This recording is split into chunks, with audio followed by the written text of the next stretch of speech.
Her name is Piper Dellums, and she is an inspirational speaker, an advocate, an author, a survivor, like so many of us, and a therapist specializing in issues of aging, children, domestic and sexual violence, abuse, addiction, and trauma. She's also a United Nations delegate. She's lived in the Congo. She has done so much worldwide, and we are lucky enough to have her here today. She was also, get this, the keynote speaker at Nelson Mandela's 95th birthday celebration. Wow. Yay, Piper! Always fighting to right the wrongs of the world, she continues the humanitarian work of her father, the late Ron Dellums. And Piper, I think you make your daddy very, very proud. So please, let's welcome Piper Dellums to the stage.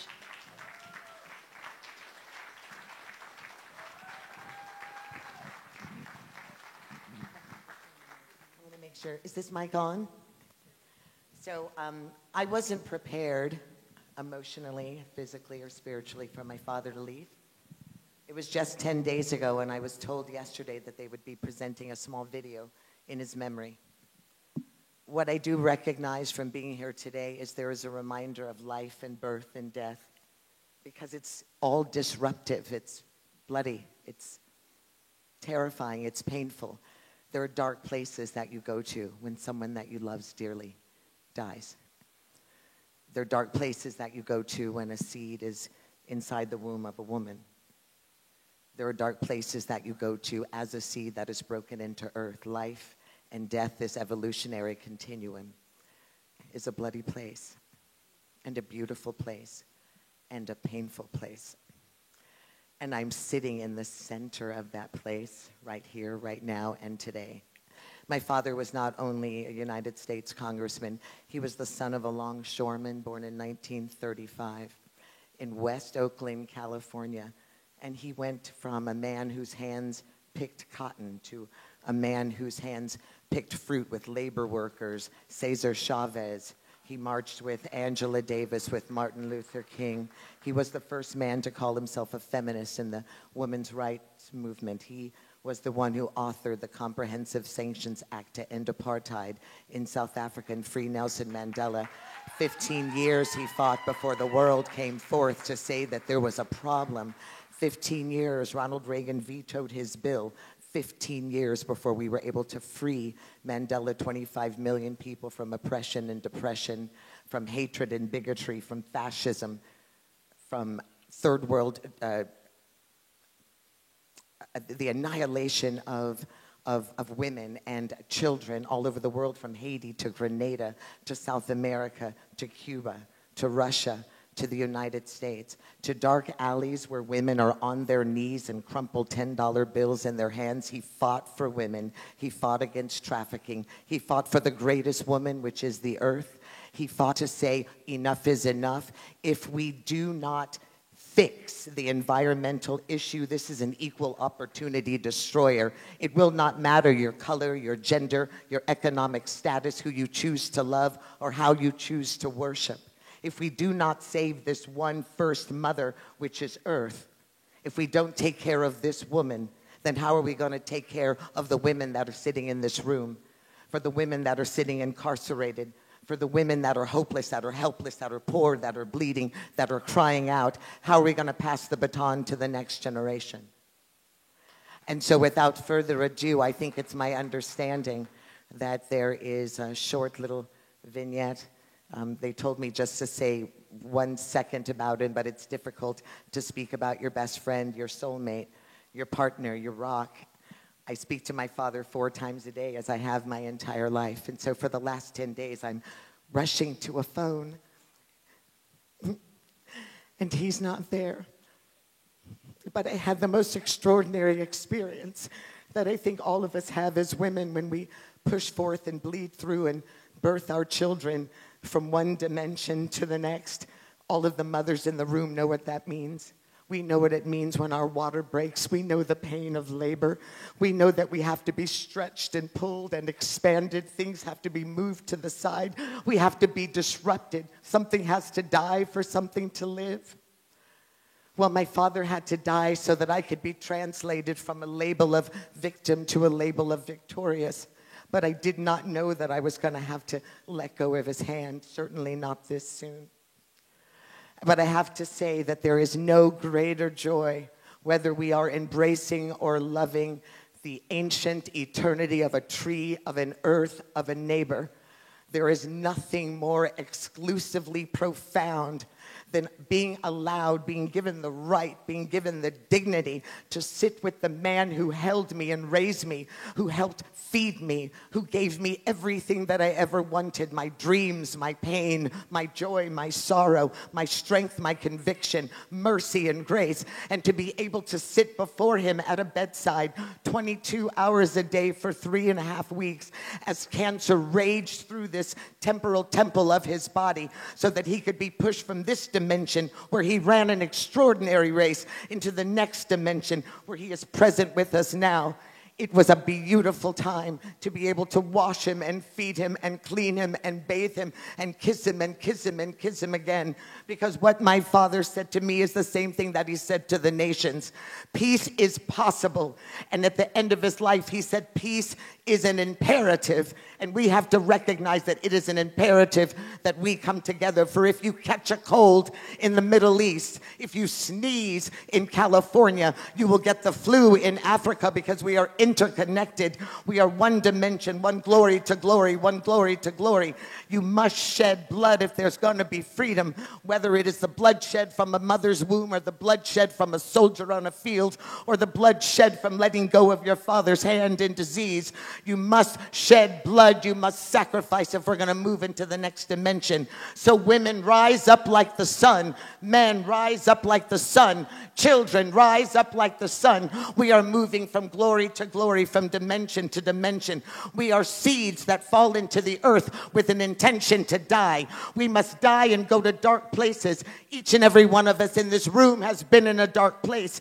We have been in tears. We have been broken. We have been angered. We have been victimized. We have been scared. We have hated ourselves for our skin, for our weight, for what is or not in our pocketbooks, for who we are. And we have hated ourselves long enough. But from those dark places, women, we will rise. Because as a seed dies in the earth, it will be rooted. It will be watered by our tears, watered by our blood, watered by our nation, watered by your determination. It will be watered and it will rise and it will flower. It will be a tree with more fruit and more seed to fall and die into the earth. That's who my father was to me. That's who my father will eternally be. My father from the earth and my father from heaven. And that is who each and every one of us are in this room. There is no man that can stop a woman from rising. How dare you give away the power? You are Eve. You are Eve. You were born in the womb of Adam.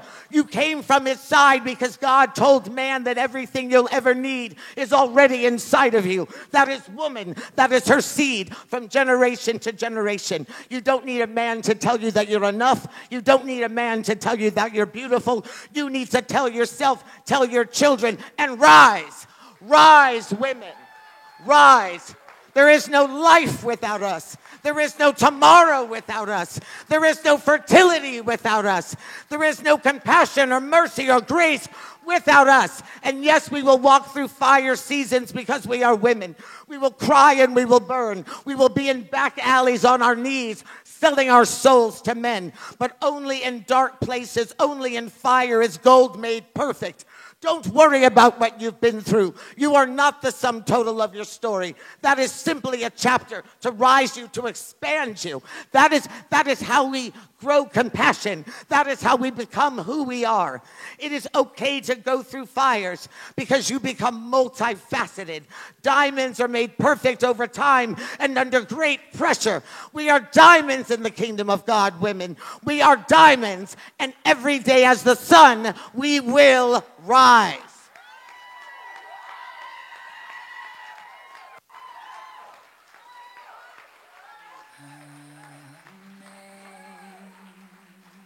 Amazing grace, how sweet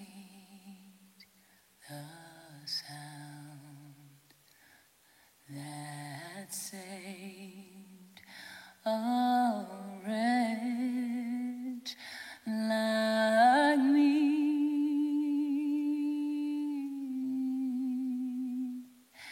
I once was lost,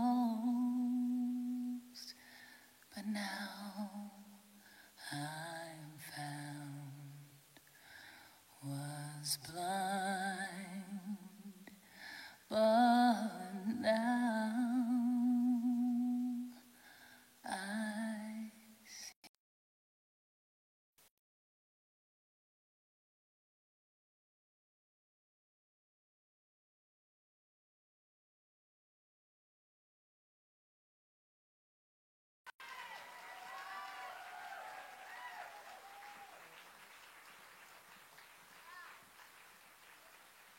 This is my sister. That was my voice. I've been gone for a long time. These are my sisters. I want to finish that song. There's something speaking to my soul tonight. Something that has never felt so right. When I'm alone, it's there to hold me tight. It puts a smile back on my face. I feel it warm in me from deep within, touching places no one's ever been. And it gives me the chance to live again. This must be amazing grace. This must be what I've been praying for, 'cause it has opened up my heart's last door, fills my life with love forevermore. My every fear it has erased.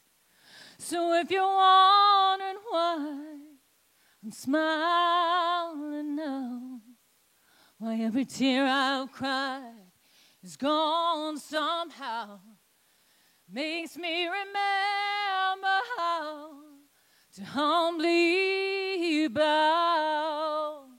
This must be amazing grace. This must be what I've been praying for, 'cause it has opened up my heart's last door, fills my life with love forevermore. My every fear it has erased. So if you're wondering why I'm smiling now, why every tear I've cried is gone somehow, makes me remember how to humbly bow. Yes, this must be amazing grace. We're Amazing Grace. This is Amazing Grace. You're Amazing Grace.